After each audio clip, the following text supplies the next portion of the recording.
দল। বলো বলো তোমাদেরকে কে বন্দি করে রেখেছে? কি আর বলবো, কি আর বলবো ভগবান, আমাদেরকে বন্দি করে রেখেছে ত্রিপুরাসুর।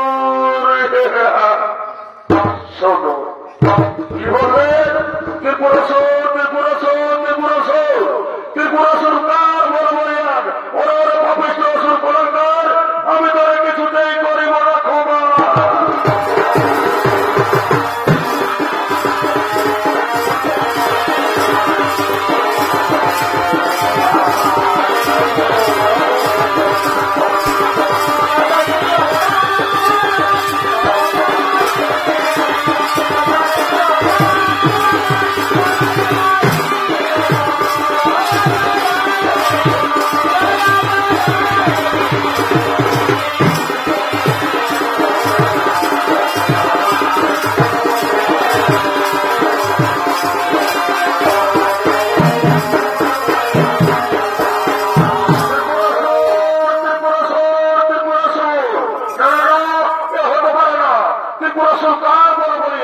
মনে পড়েছে, মনে পড়ছে আমার নিশ্চয় এ কাজ বন্ধ নেবে।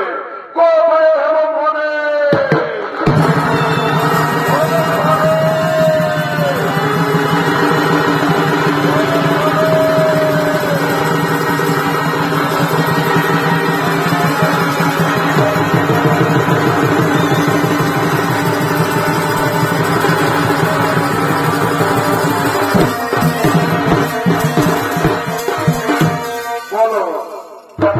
দেবাদেব মহাদেব আমায় কি জন্য ডেকেছ? শোনো শোনো ব্রহ্মদেব, তোমার সাথে আমার অনেক কথা আছে। ওর কথা তুমি মর্ত ধর্মের মানুষদের বন্ধন মুক্ত করো, তারপর তোমার সাথে আমার অনেক কথা আছে।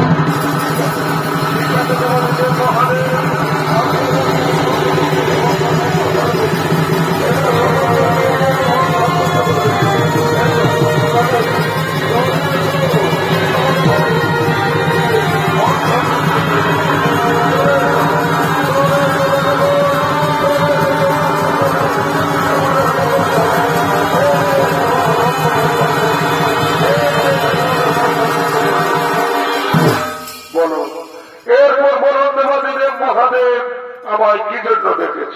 শোনো শোনো ব্রহ্মদেব, তুমি কি ত্রিপুরাসুরকে অমরত্ব বরদান করছো? না না না দেবাদেব মহাদেব, আমি তো তাকে অমরত্ব বরদান করিনি। তাহলে তুমিও বলছো আমি তাকে অমরত্ব বরদান করিনি, আর আমিও তো তাকে অমরত্ব বরদান করিনি। তাহলে তাহলে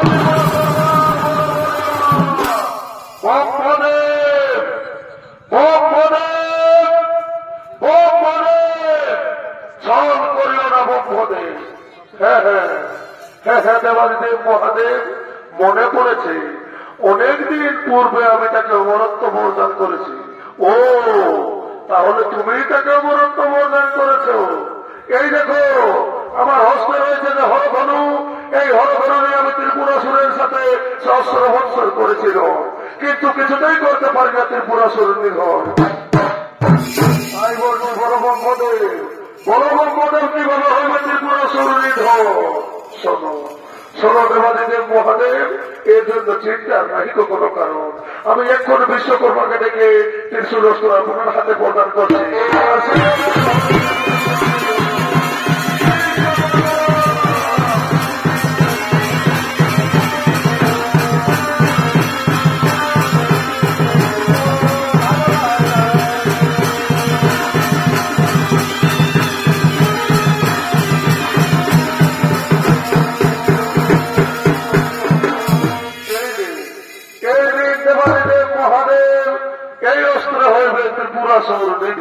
ঠিক আছে, দাও দাও আমাকে সেই অস্ত্র।